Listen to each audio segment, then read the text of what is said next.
시청자 여러분, 안녕하십니까? 6월 15일 굿모닝 NBA 시작합니다. 먼저 오늘의 주요 뉴스입니다. 중앙선관위가 자녀 특혜 채용 의혹과 관련한 권익위 조사에 응하지 않고 있다고 권익위 정승윤 부위원장이 밝혔습니다. 하지만 선관위는 감사원과 권익위의 조사가 겹쳐 조율 필요 의견을 제시했을 뿐이라고 반박했습니다. 태양광 사업 비리 감사 결과 발표 하루 만에 윤석열 대통령이 당시 의사결정 전반에 대한 철저한 조사를 지시했습니다. 태양광 사업은 전임 정부의 중점 추진 과제라 사업에 관여했던 공직자 상당수가 감찰 대상에 오를 것으로 보입니다.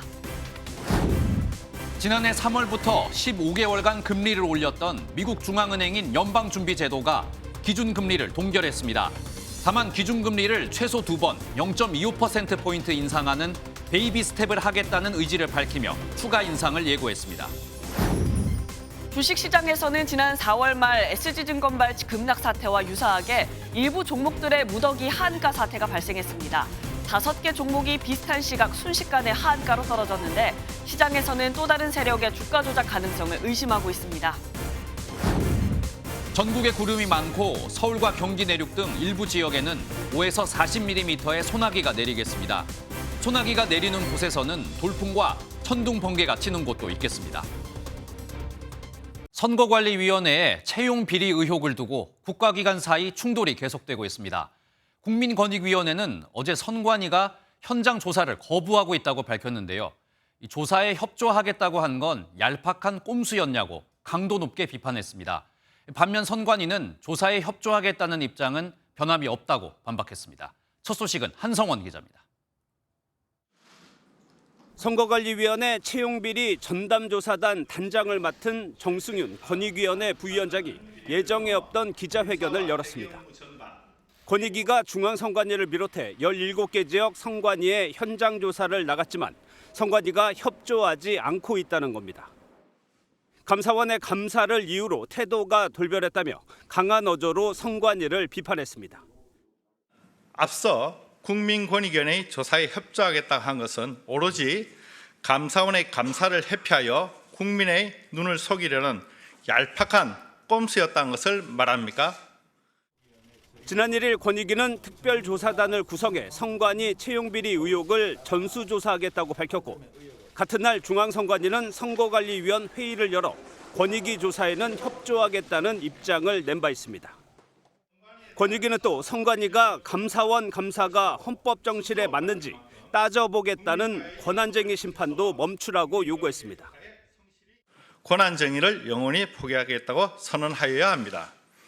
그렇게 하면 국민권익위원회는 선관위의 조사 거부에 대한 수용 여부를 검토해 보겠습니다.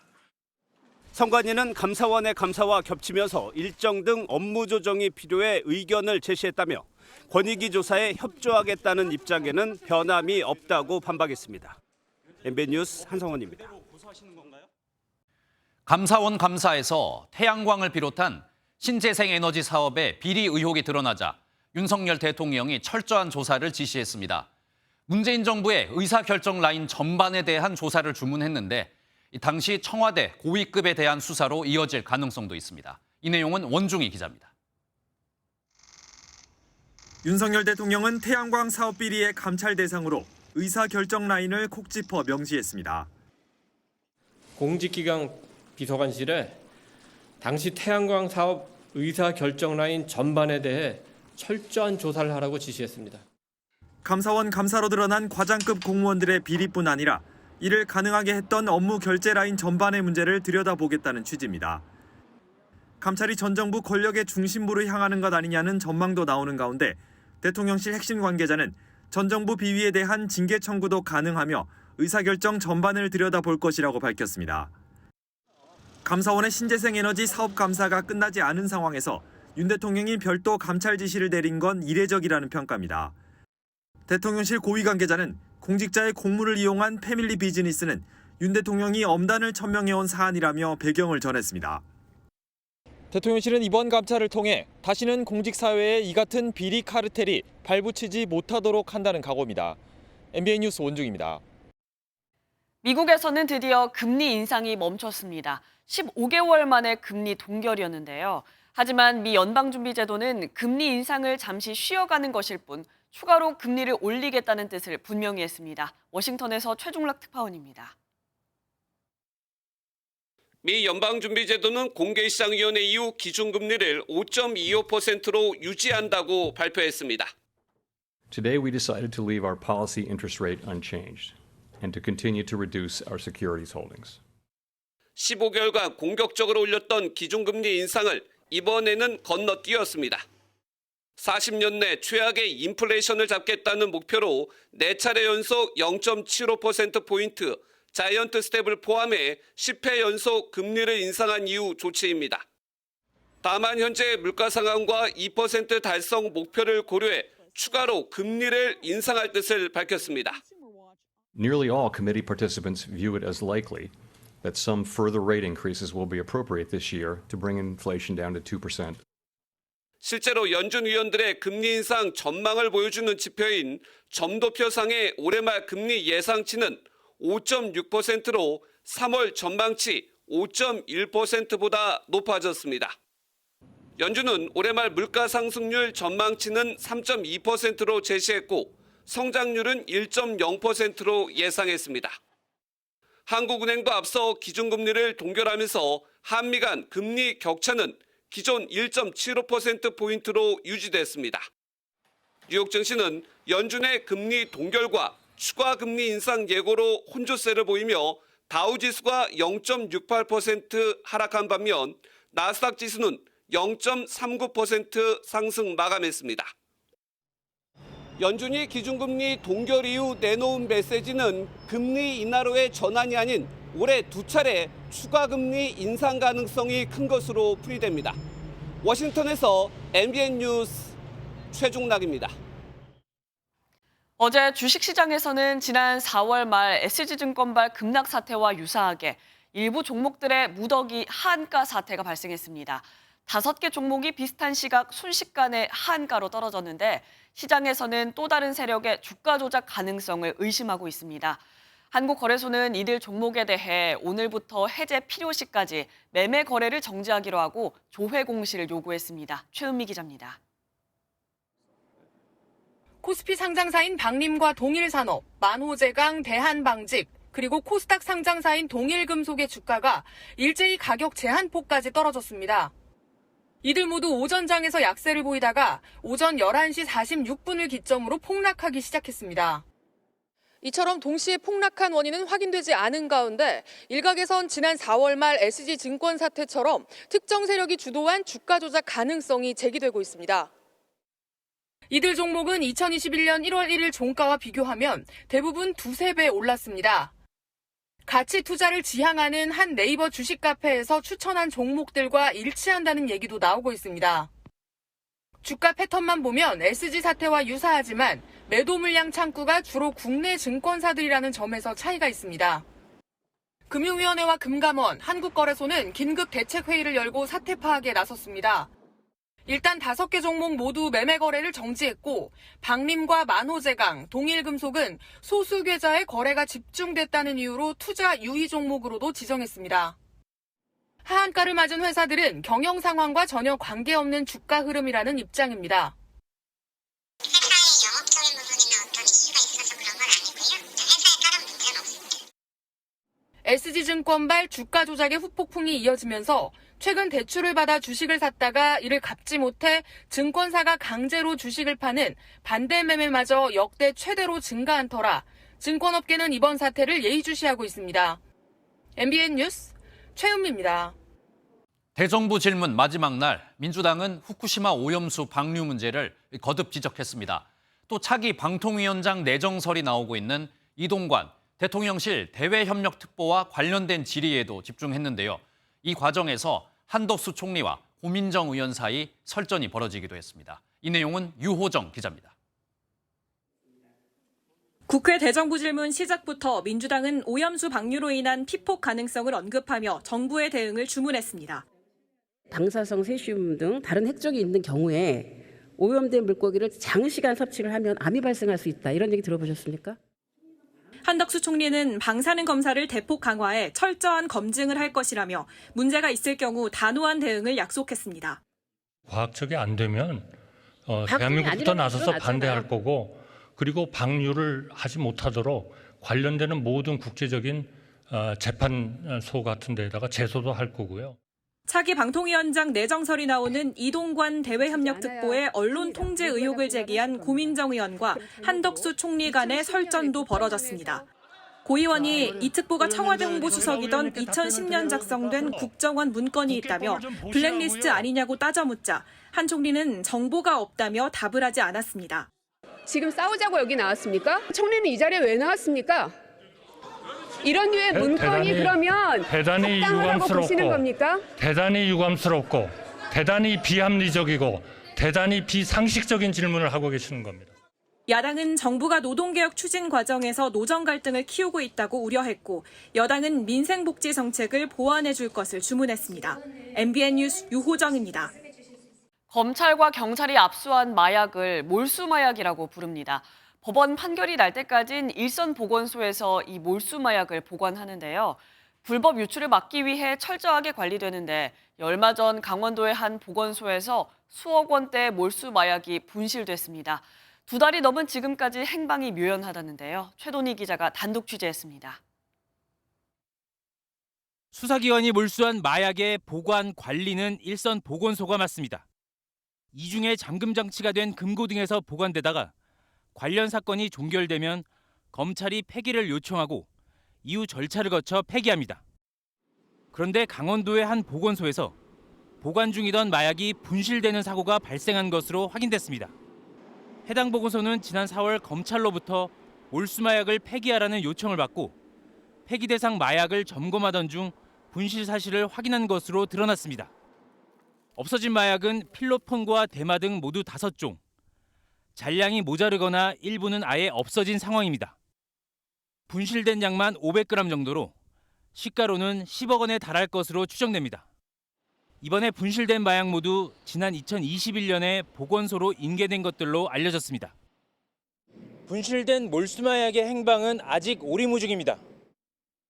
해당 보건소는 관련 서류를 전수 확인한 결과 분실된 건 맞지만 외부로 유출되지는 않았다고 밝혔습니다. 다만 2021년 당시 검찰 요청에 의해 해당 몰수 마약 일부가 폐기 처리됐으며 이후 폐기 처리하는 과정에서 분실이 이루어졌을 가능성을 염두에 두고 정확한 분실 경위를 계속 조사하고 있다고 설명했습니다. 이런 가운데 검찰은 최근 보건소 내 관련 PC를 포렌식하는 등 진상조사를 벌이고 있습니다. MBN 뉴스 추동입니다. 검찰이 대장동 일당을 도운 대가로 50억 원을 받았다는 의혹에 대해 이르면 오늘 박영수 전 특검을 소환 조사할 예정입니다. 특히 박영수 전 특검과 우리은행 전 부행장의 관계에 대해 주목하고 있는데요. 우리은행 부행장이 과거 박 전 특검의 변호사협회장 선거를 도왔다는 진술을 확보한 것으로 취재됐습니다. 박은채 기자입니다. 박영수 전 특검은 지난 2014년 우리은행 이사회 의장을 맡으며 대장동 사업과 관련해 은행에 영향력을 행사했다는 의혹을 받고 있습니다.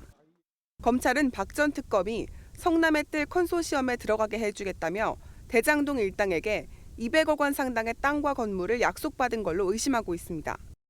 결과적으로 우리은행은 컨소시엄에 들어가지는 않는 대신 1,500억 원 상당의 여신 의향서를 발급해줬습니다. 이 과정에서 김종원 우리은행 전 부행장은 직원들에게 자신을 믿고 여신 의향서를 발급하라고 지시한 걸로 알려져 검찰은 박 전 특검과 김 전 부행장의 연결고리에 주목하고 있습니다. MBN 취재 결과 지난달 이순우 우리은행장은 검찰 조사에서 김종원 부행장이 개인적으로 박영수 전 특검의 변협 회장 선거를 도왔다고 들었다고 진술한 걸로 파악됐습니다. 다만 김 전 부행장은 여신 의향서를 끊어줄 직위에 있지도 않았고 박영수를 모른다고 해명했습니다. 검찰은 이르면 오늘 박 전 특검을 불러 수재 혐의 등 의혹 전반에 대해 추궁할 방침이어서 50억 클럽 수사도 속도를 낼 것으로 보입니다. MBN 뉴스 박은치입니다. 건설노조의 불법 집회 혐의를 수사 중인 경찰이 노조 집행부에 출석하라고 통보한 시한은 어제까지였습니다. 노조 측은 지난달 분신한 고 양회동 씨의 장례를 이번 주말부터 닷새 동안 치를 예정인데 장례 절차 이후 경찰에 출석하겠다고 밝혔습니다. 보도에 길기범 기자입니다. 정부의 노조 탄압에 반발해 지난달 2일 분신에 숨진 고 양회동 씨.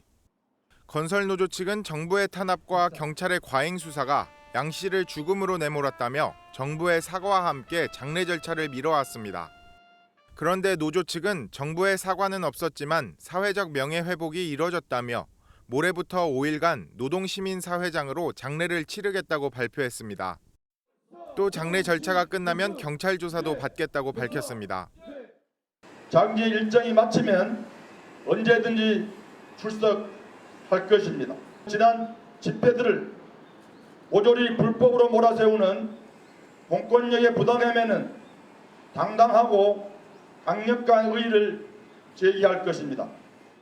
양 씨 분신을 계기로 지난달 서울 도심에서 1박 2일 노숙 집회가 열렸는데 경찰은 집시법 위반 혐의 등으로 장옥기 위원장 등 건설노조 간부에게 출석을 요구한 바 있습니다. 하지만 이들이 계속 출석에 불응하자 경찰은 4차 출석 요구서까지 발송했습니다. 경찰은 출석 마지막 시한인 어제까지 불응하면 체포영장 집행까지 고려했지만 노조 측이 자진 출석 의사를 밝힌 만큼 영장은 집행하지 않을 것으로 알려졌습니다. 한편 건설노조는 건설의 날 기념식이 열리는 오늘 국토부 규탄 기자회견을 여는 등 대정부 투쟁 강도를 높여가기로 했습니다. MBN 뉴스 길기범입니다. 오늘 하루 중요한 일정을 소개해드리는 굿모닝 오늘입니다. 어떤 일정이 있는지 함께 살펴보겠습니다. 정부가 오늘부터 평일에 매일 일본 후쿠시마 오염수 방류 관련 상황을 발표합니다. 오늘 국무조정실은 정부 서울청사에서 매일 브리핑을 하기로 한 배경과 앞으로의 계획을 밝히고 수산물 안전관리 상황에 대한 설명도 할 예정입니다. 가상자산을 보유한 국회의원들은 오늘부터 자진신고를 할 수 있습니다. 무소속 김남국 의원의 거액 가상자산 보유 논란으로 촉발된 자진신고는 국회 임기 개시일부터 지난달 말까지 3년간의 가상자산 소유 현황과 변동 내역을 이달 말까지 등록해야 합니다. 무소속 김남국 의원은 오늘 저녁 국회에서 열리는 윤리심사 자문위원회에 참석해 국회 윤리특별위원회에 제소된 내용에 대해 소명할 예정입니다. 윤리심사 자문위는 국회 윤리특위의 국회의원 징계 심사와 관련해 징계 수위 등에 관한 의견을 제시하는 역할을 합니다. 기상청은 오늘부터 극심한 호우가 발생할 때 위험지역 주민에게 행안부나 지자체를 거치지 않고 바로 재난 문자를 보냅니다. 1시간에 50mm, 3시간에 90mm 이상 폭우가 예상되면 기상청이 최소 20분 전에 재난 문자를 발송하는데요. 수도권부터 시범 운영한 뒤 내년에 전국적으로 확대해 나갈 예정입니다. 국민의힘 김기현 대표가 오늘 당대표 취임 100일을 맞아 기자회견을 열고 메시지를 내놓을 예정입니다. 의원 수 감축 등의 정치개혁 방안과 불체포 특권 폐지, 민생경제 회복 등의 혁신 내용 등이 담길 것으로 보입니다. 현재 전기요금에 포함돼서 내고 있는 KBS 수신료를 따로 거두려는 절차가 시작됐습니다. 3개월 안에 행정 절차가 모두 마무리될 것으로 보이는데 민주당은 방송을 통제하려 한다며 방통위를 찾아 항의했습니다. 차민아 기자가 보도합니다. 방송통신위원회가 TV 소신료 분리징수를 위한 작업에 본격 착수했습니다. 현재 방송법 시행령엔 징수 업무를 지정받은 자가 고유 업무와 관련된 고지 행위와 수신료를 결합해 행할 수 있다고 돼 있는데 행해선 안 된다로 바꾸는 내용입니다. 즉 한전이 전기요금을 징수하면서 수신료를 같이 거둘 수 없도록 하는 겁니다. 방통위는 이번 주 안에 시행령 개정안을 입법 예고할 예정입니다. 이어 방통위 의결과 법제처 심사, 국무회의 의결, 대통령 재가를 거쳐 3개월 안에 개정될 것으로 보입니다. 방통위 전체회의에서는 야당 추천의 김현 의원이 사회적 합의가 필요한 문제로 3인 체제 방통위에서 처리하는 건 맞지 않다고 반발했지만 표결을 통해 2대1로 가결됐습니다. 여권 의원들은 정권이 교체되면 국민 의견과 시대 변화에 따라 국정 방향이 달라질 수 있다고 응수했습니다. 앞서 민주당 의원들이 방통위를 항의 방문하는 과정에서도 양측이 팽팽히 맞섰습니다.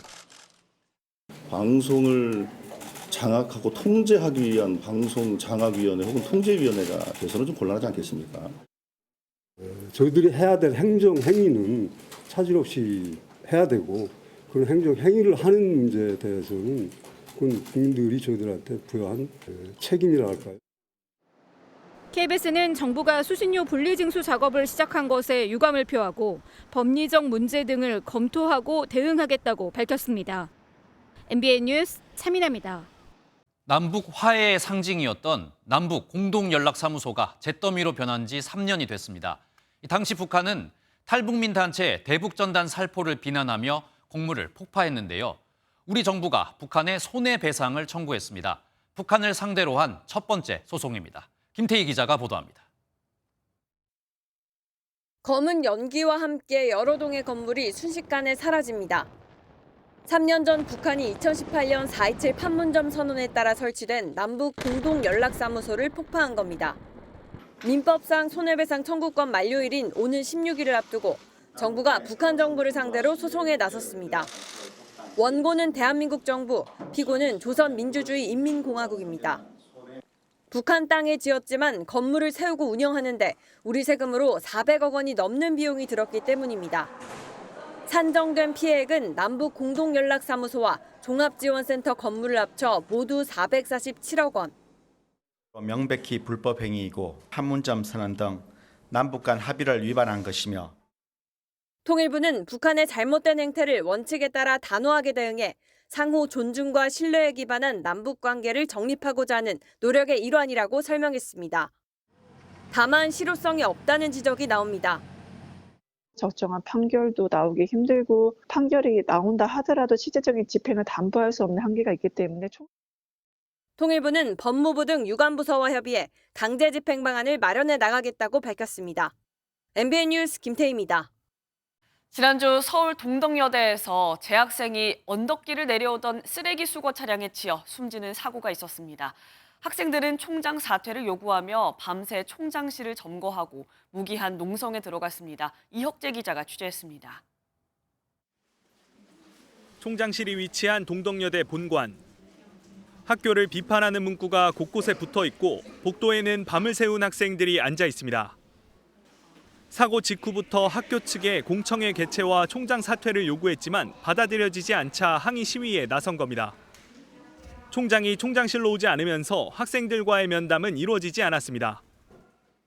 학생들과 전혀 소통하지 않는 방향성으로 흘러가고 있으면서 책임을 지고 있지 않은 총장의 모습에 굉장히 분노하고 있고. 이처럼 사고 이후 안전 펜스와 볼라드 등이 설치됐지만 뒤늦은 대책이라며 비판하는 목소리도 나옵니다.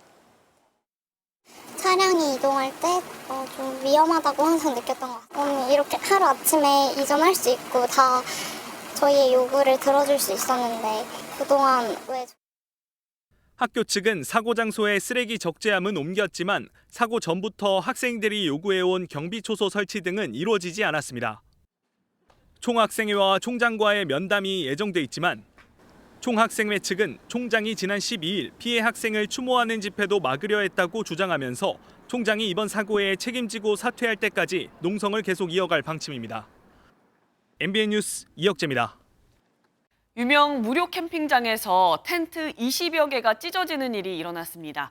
피해를 입은 텐트들의 공통점은 화장실과 수도가 가까운 곳에 장기간 설치된 이른바 알박기 텐트들이었습니다. 이런 텐트들 때문에 캠핑할 장소가 없어 누군가 불만을 갖고 훼손한 것으로 보입니다. 심우영 기자입니다. 무료 캠핑 명소로 알려지며 캠핑족들이 많이 찾는 청도 운문댐 하류보 야영장입니다.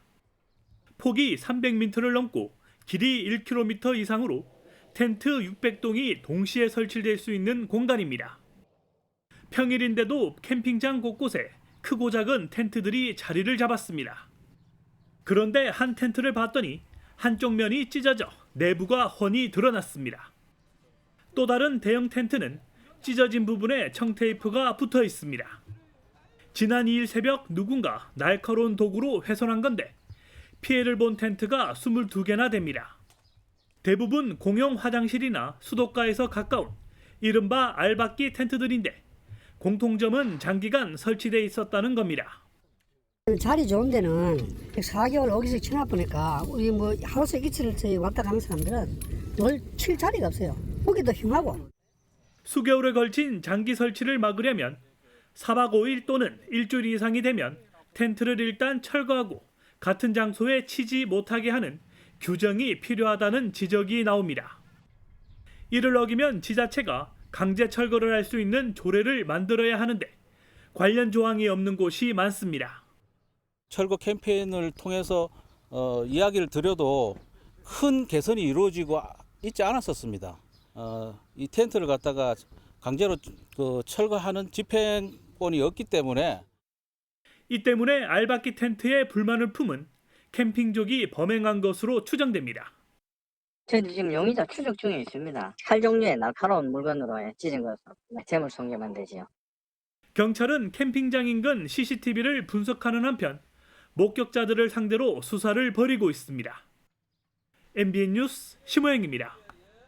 어젯밤 10시 반쯤 강원 속초시 중앙동에 있는 한 상가 건물에서 불이 나 3시간 40분 만에 꺼졌습니다. 영업시간이 끝난 상황이라 인명피해는 없었지만 이 불로 상가에 입주한 점포 20개가 불에 탔습니다. 소방당국은 한때 대응 1단계를 발령하고 장비 25대와 인력 70여 명을 동원해 진화 작업을 벌였습니다.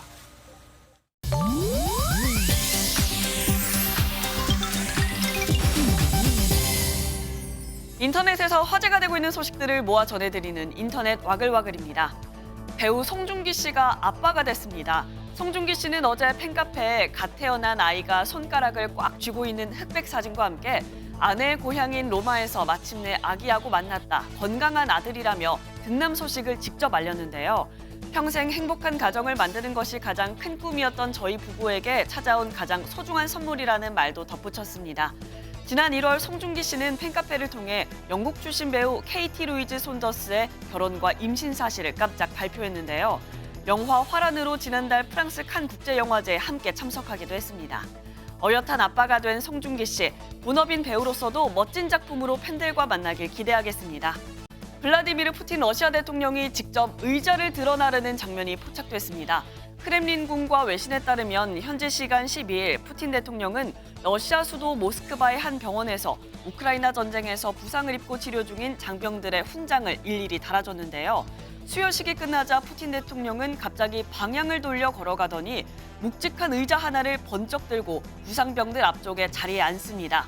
계획된 일이 아닌 듯 옆에 있던 수행원이 도우려다가 뒤로 물러서는데요. 일각에서는 푸틴의 건강 악화설을 잠재우기 위한 행동이라는 해석도 나옵니다. 우크라이나 침공 이후 푸틴 대통령은 부자연스러운 모습들이 언론에 공개되며 건강 악화설이 꾸준히 제기돼 왔는데요.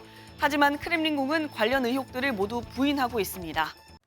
자식을 버리고 도망갔던 엄마가 자식이 죽자 몇십 년 만에 나타나 보험금을 달라고 한다면 얼마나 황당할까요? 자식을 키우지 않은 부모는 재산 상속을 못 받게 해야 한다는 이른바 구하라법이 발의됐지만 국회에서 잠들어 있습니다. 그리고 그 사이 이런 황당한 일들이 계속 반복되고 있습니다. 김태림 기자가 보도합니다. 2년 전 거제 앞바다에서 어선을 타다 실종된 김종한 씨 친누나 김종선 씨. 실종 13일째 되던 날 54년 만에 찾아와 동생 안녕하십니까. 보상금에 대한 권리를 주장한 생모를 떠올리며 울분을 토합니다. 생모는 우리 동생이 사고가 나지 않았다면 죽을 때까지 우리를 보러 오지 않았을 겁니다. 그리고 동생이 빚만 있다면 가여왔을까요? 사람이 아닙니다. 이른바 구하라법이 통과되지 않아 생모에게 거액의 사망보험금 등을 빼앗길 상황에 처한 겁니다. 구하라법은 20년 넘게 연락을 끊었던 생모가 구하라 씨 사망 이후 법적 권리를 근거로 유산을 요구한 게 알려지면서 국민적 공분 속 발의됐지만 국회 논의는 지지부진합니다. 부양 의무를 저버린 부모를 상속 대상에서 배제하는 내용인데 부양 의무를 제대로 이행했는지를 판단할 기준이 불분명하다는 게 가장 큰 문제입니다. 세상을 떠나면서 남긴 재산을 부모가 반반 나눠 갖게 되어 있습니다. 그 아이를 어릴 때 버리고 간 엄마에게 그런 자격이 있습니까? 양육 의무 개념이나 기준이 모호하다면 시행령으로라도 넣어 또 다른 피해자가 생기지 않도록 해야 한다는 주장입니다. MBN 뉴스 김태림입니다.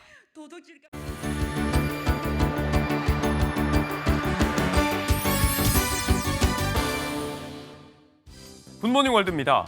전통의 명절 단오가 일주일 앞으로 다가왔죠. 중국에서는 단오절을 앞두고 무려 송나라 시대부터 전해온 전통의 보트 경주가 열렸습니다. 박진감 넘치는 현장 함께 보시죠. 북소리에 맞춰 일사불란하게 노를 저어가는 사람들. 함성과 함께 용머리를 한 배가 앞으로 쑥쑥 잘도 나아갑니다. 중국 단오절의 꽃이라 불리는 용선제가 한창인 현장입니다. 십수명이 용보트를 타고 일제히 노를 저으며 속도를 겨루는데요. 통나라 때부터 개최돼 천년의 역사를 가지고 있습니다. 간신들의 중상모략 때문에 추방을 당해 강물에 투신한 시인 굴원을 기리는 전통에서 유래했다고 전해지는데요. 이날 행사에만 100척의 용보트, 약 3,000명이 함께하며 자웅을 겨뤘다고 합니다. 연고 하나 없는 이영만리 타국에 자리 잡을 정도로 자신의 꿈에 진심인 청년이 있습니다. 6년 전 세네갈을 여행하던 한 레슬러, 그곳의 전통 무술에 푹 빠지고 말았는데요. 어떤 사연일까요? 이곳은 아프리카 세네갈. 벽돌 건물에 둘러싸인 모래판, 주민들 사이에 뒤섞인 동양인의 모습이 생경합니다. 언뜻 보면 우리의 씨름 같기도 한데요. 세네갈의 국기인 람브, 고대 전사들이 출강자를 가리기 위해 시작했다는 스포츠입니다. 2017년 세네갈을 여행하던 일본인 레슬러 우오즈미는 이 람브의 매력과 세네갈의 문화에 완전히 매료되고 말았습니다. 2022년 세네갈에 아예 자리를 잡았고 학생들을 대상으로 한 전문 아카데미를 만들어 2026 청소년 올림픽을 준비하고 있는데요. 열악한 환경 속 꿈을 위해 살아가는 그를 응원합니다. 한적한 초여름밤, 운치 있게 만들어 놓은 앞마당 수영장에 집채만한 악어가 뛰어든다면 어떨까요? 그야말로 기절초풍할 만한 그 일이 현실로 일어났습니다. 악어는 어떻게 됐을까요? 지난 주말 미국 플로리다 키스의 한 주택가 수영장입니다. 가정집 수영장에 악어가 뛰어든 보고도 믿기 힘든 광경인데요. 신고를 받고 나온 야생동물 구호단체 직원들이 악어를 잡으려 애를 쓰고 있지만 쉽지 않아 보입니다. 몇 차례 시도 끝에 밧줄을 걸어 물 밖으로 끌어냈지만 필사적인 몸부림에 또 애를 먹는데요. 무려 3m에 이르는 커다란 악어, 끌고 가는 일조차 버겁습니다. 우여곡절 끝에 무사히 포획해 야생으로 돌려보냈는데요. 어떻게 해서 집안까지 들어오게 된 걸까요? 그야말로 가슴 철렁한 순간이었습니다. 굿모닝 월드였습니다.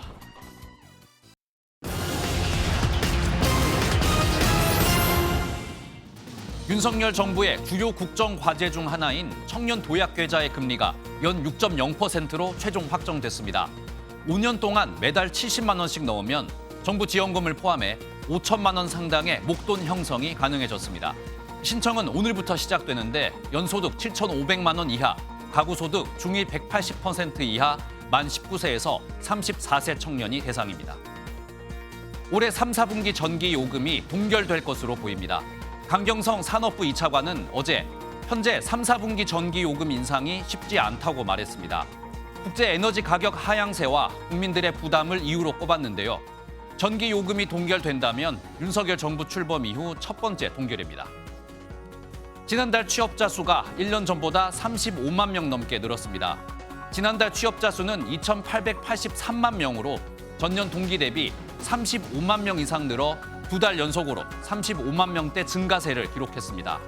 고령층 일자리가 늘어나고 코로나19 대유행이 끝나면서 실업자가 줄어든 것으로 분석됩니다. 굿모닝 경제였습니다. 아파트 분양시장 침체가 이어지면서 정부가 올해 초 청약 규제를 대폭 완화했죠.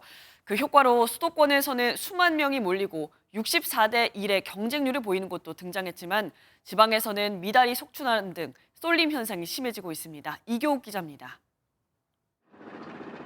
경기 파주시 운정신도시의 신축 아파트 현장입니다. 최근 1순위 청약에 4만 명이 넘게 몰려 평균 경쟁률 64대 1을 기록했습니다. 청약 가점 경쟁도 치열해 높은 점수를 가진 사람들도 대거 탈락했는데 무주택 기간이 10년 이상 된 4인 가구 정도는 돼야 당첨이 가능했습니다. 분양가가 좀 저렴했고요. 초등학교, 중학교, 고등학교 다 끼고 있고 GTX랑 거리도 가깝고. 정부의 연이은 규제 완화로 수도권 아파트 가격이 반등하면서 청약 통장이 몰린 겁니다.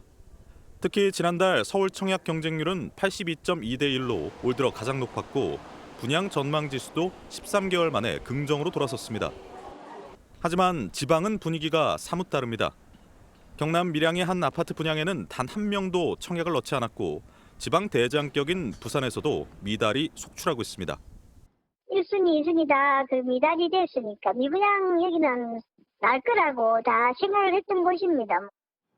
특히 지난 3월부터 거주 지역과 상관없이 청약이 가능해지면서 돈이 되는 지역으로의 쏠림 현상은 심화할 것이란 관측입니다.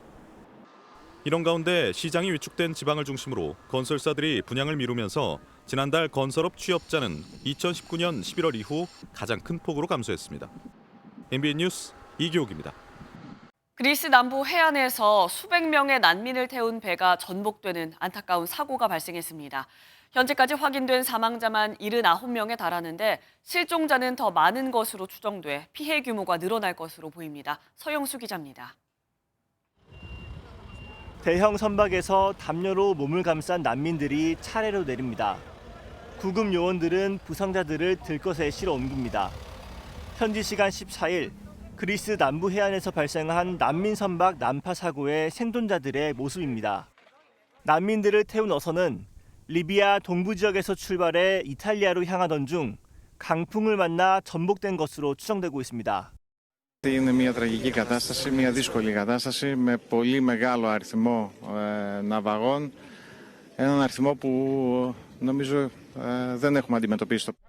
그리스 당국이 구조대를 보내 100여 명을 구조했지만 현재까지 최소 79명이 숨진 것으로 확인됐습니다. 정확한 탑승자 규모는 아직 파악되지 않았지만 배에 500명 이상이 탔다는 증언이 나와 피해 규모는 더 늘어날 가능성이 있습니다. Γίνονται μεσηνίες και όλοι οι φορείς, δηλαδή υγειονομικοί κλπ. Έχουμε προετοιμαστεί, μαθαίνουμε, δυστυχώς ο αριθμός των νεκρών μεγαλώνει. 유럽으로 밀항하려는 난민들이 자주 이용하는 경로인 지중해 중부는 사고가 매우 잦은 위험한 항로로 꼽힙니다. 최근 10년간 북아프리카에서 유럽으로 가려고 바다를 건너다 죽거나 실종된 난민만 2만 명에 달하는 것으로 조사됐습니다. MBN 뉴스 서영수입니다. 아르헨티나에서 열린 20세 이하 월드컵에서 4강 신화를 쓴 우리 축구대표팀이 금이 환영했습니다. 골짜기 세대가 아니라 황금 세대로 돌아온 선수들은 더 발전하겠다고 말했습니다. 최형규 기자입니다. 출국 때와 다른 뜨거운 박수와 환호가 터져나오자 김은중 감독과 선수들은 화난 표정을 숨기지 못했습니다. 성인 대표팀에 비해 떨어지는 관심과 개막 한 달 전 개최지도 바뀌는 악재에도 대표팀은 4강 신화를 쓰고 황금 세대가 되어 돌아왔습니다. 이강인 같은 스타도 프로무대의 경험도 적어 골짜기 세대라는 평가에도 주장 이승원은 지난 대회 이강인을 뛰어넘는 활약으로 브론즈볼을 받았고 강인이 형을 많이 보고 배우는 선수이기도 하고 해서 어쨌든 강인이 형의 좋은 길을 받았다 생각하고 또 앞으로도 더 강인이 형 따라갈 수 있도록 열심히 노력하겠다고. K리그에서도 기량이 검증된 수비수 김지수와 미드필더 배준호는 유럽팀도 관심을 기울이고 있습니다. 최선을 다해준 선수들에게 고마움을 전한 김은중 감독은 제자들의 앞날을 축복했습니다. 지금보다 더 발전해가지고 향후 올림픽 대표, A 대표까지 쭉 올라가면서 대한민국의 축구의 미래를 이어갔으면 좋겠습니다. 애정어린 조언에 힘찬 행가래로 보답하며 여정을 마무리한 대표팀. 한국 축구의 미래도 더 밝아졌습니다. MBN 뉴스 최영규입니다. 요즘 소나기 소식이 참 잦습니다. 대기 상층에는 계속 찬 공기가 지나고 낮에는 지표면 부근의 기온이 상승하면서 대기 불안정이 심해지기 때문인데요. 오늘까지는 대기 불안정이 이어지면서 전국 곳곳에 소나기가 내리겠습니다. 잊지 말고 우산 꼭 챙겨주셔야겠습니다. 오전부터 저녁 사이 전국 곳곳에 5에서 최고 60mm의 소나기가 내리겠고요. 곳에 따라 돌풍과 벼락, 우박을 동반한 시간당 30mm 이상의 호우가 집중될 수 있습니다. 안전사고에 각별히 주의하셔야겠습니다. 내일부터는 상층의 찬 공기가 물러나겠고요. 날은 갈수록 더 더워지겠습니다. 휴일에는 서울의 낮 기온이 32도까지 치솟으면서 때이른 여름 더위가 기승을 부리겠습니다. 오늘 아침까지 내륙을 중심으로는 안개가 짙게 끼겠고요. 전국 하늘에는 가끔 구름이 많겠습니다. 이 시각 현재 기온 보겠습니다. 서울 19도, 부산은 19.7도 나타내고 있고요. 오늘 낮 최고 기온은 서울 28도, 대전과 광주는 29도까지 오르겠습니다. 내일부터 주말까지 모처럼 전국에 맑은 하늘이 드러나겠습니다. 날씨였습니다.